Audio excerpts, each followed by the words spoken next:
एक रोटी हम 2 दिन नहीं खा सकते, लेकिन एक ब्रेड 10-12 दिन तक खा सकते हैं। हाँ, और सोचो, इसलिए मैंने कहा था डबल रोटी से होता है कैंसर।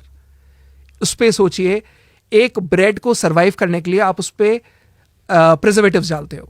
2 तरीके के प्रिजर्वेटिव्स डालते हैं। पहला वो जो उस पर फंगस ना पड़ने दे, दूसरा वो जो उस ब्रेड को हार्ड ना होने दे।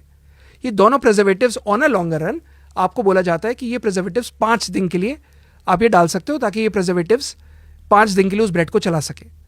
बट क्योंकि उसका प्रोडक्शन बॉम्बे में होना है और वो ब्रेड दिल्ली तक आनी है ट्रक पे चलती हुई, और फिर उसके बाद यहाँ पर बिकनी है, बाहर शेल्फ में धूप पे रखी हुई है, फिर उसके बाद ग्राहक आएगा लेकर जाएगा, एक ब्रेड है और वो 7 दिन चलाएगा अपने घर पे, तो उसकी एक्सपायरी डेट उन्होंने कर दी 12 दिन। स्प्रे ज़्यादा, प्रिजर्वेटिव ज़्यादा, कंजम्पशन ज़्यादा, वही आपने इंजेस्ट करी, वही प्रिजर्वेटिव्स। इसलिए मैंने कहा था डबल रोटी से होता है कैंसर।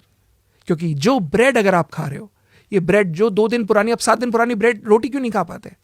ब्रेड खा लेते हो क्योंकि उस पर वही प्रिजर्वेटिव्स डले हुए हैं कि उस पर फंगस ना पड़ने दे। और दूसरा, प्लास्टिक की पन्नी में वो होता है। प्लास्टिक की पन्नी में वो होता है। पन्नी दुकान वाले ब्रेड अक्सर बाहर रखी थी दुकान में, यस, उस पर धूप भी पड़ी, छांव भी पड़ी, और उसमें माइक्रो प्लास्टिक्स, और वो प्लास्टिक बीपीए फ्री नहीं थी। बाइस्फेनॉल ए करके जो केमिकल होता है जो कार्सिनोजेन है, वो उसमें ऑलरेडी वो पन्नी में है। अब वो धूप पे रखी हुई है और वही धूप एब्जॉर्ब कर रही है, तो वो ब्रेड में नहीं आएगी, वो माइक्रो प्लास्टिक ब्रेड में नहीं आएगा। वही आप गर्म करके उस पर बड़े अच्छे से टोस्टर में करके और बटर लगा के खा रहे हो, एक्चुअली में वो ब्रेड का बाइट जो आप ले रहे हो, that is you are testing cancer. आप कैंसर का वो जहर ले रहे हो और आपकी इम्यूनिटी को और डैमेज कर रहे हो। आपने पेट भर लिया, लेकिन आपने अपनी इम्यून सिस्टम को ख़त्म कर दिया।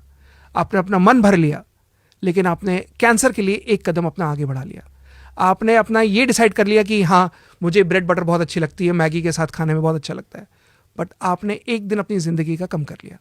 बिकॉज जिंदा जब रहने कैंसर के लिए भूख मिटा ली, लेकिन आपको एहसास नहीं हुआ कि आप अपनी जिंदगी मिटाने की तरफ एक बड़ा कदम बढ़ा रहे हैं। यस